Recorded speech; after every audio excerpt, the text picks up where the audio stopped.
There comes a point when the urge to explain runs out. Not because everything has been explained, because explanation no longer feels necessary.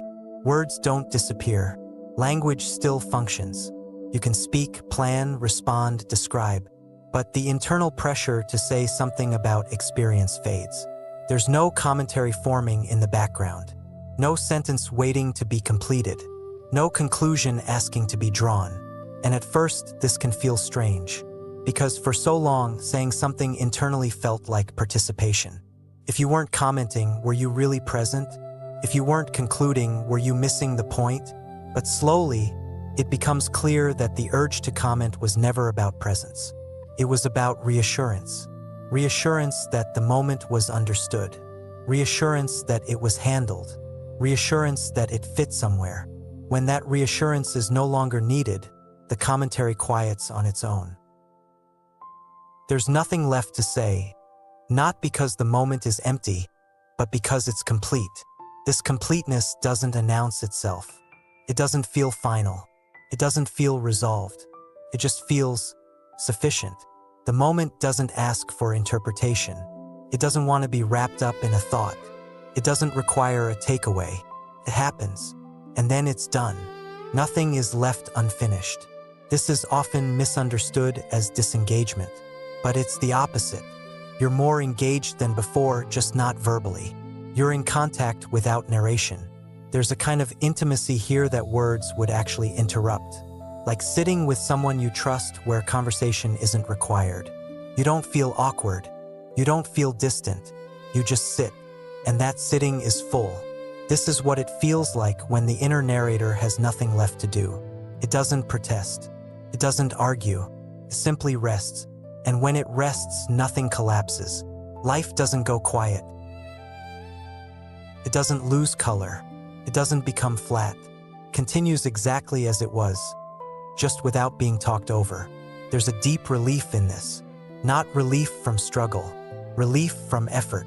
The effort to make sense. The effort to understand. The effort to position yourself in relation to experience.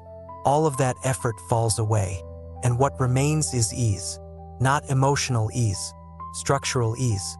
You're no longer working to stay aligned with life. You're just moving with it. This doesn't mean questions never arise. Questions still appear when something genuinely needs attention. But they're specific, functional. They don't spiral into commentary.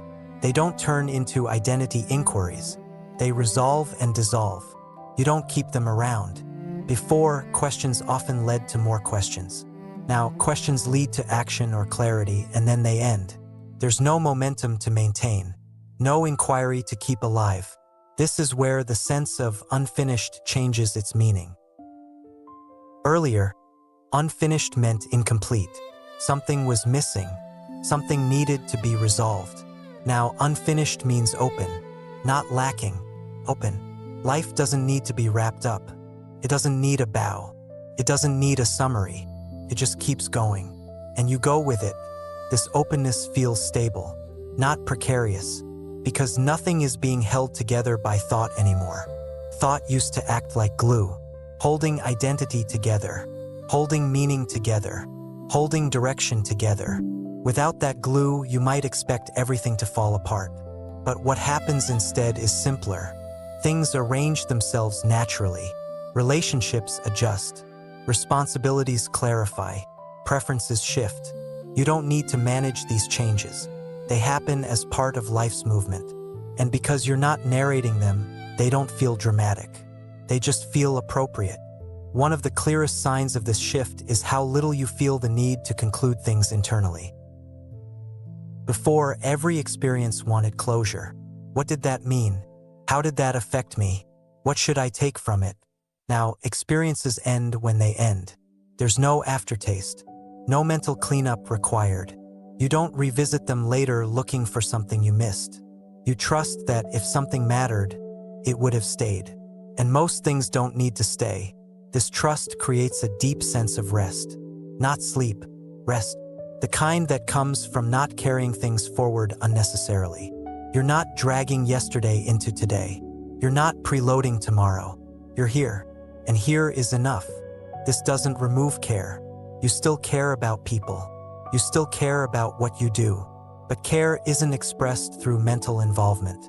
It's expressed through presence, through responsiveness, through doing what's needed when it's needed.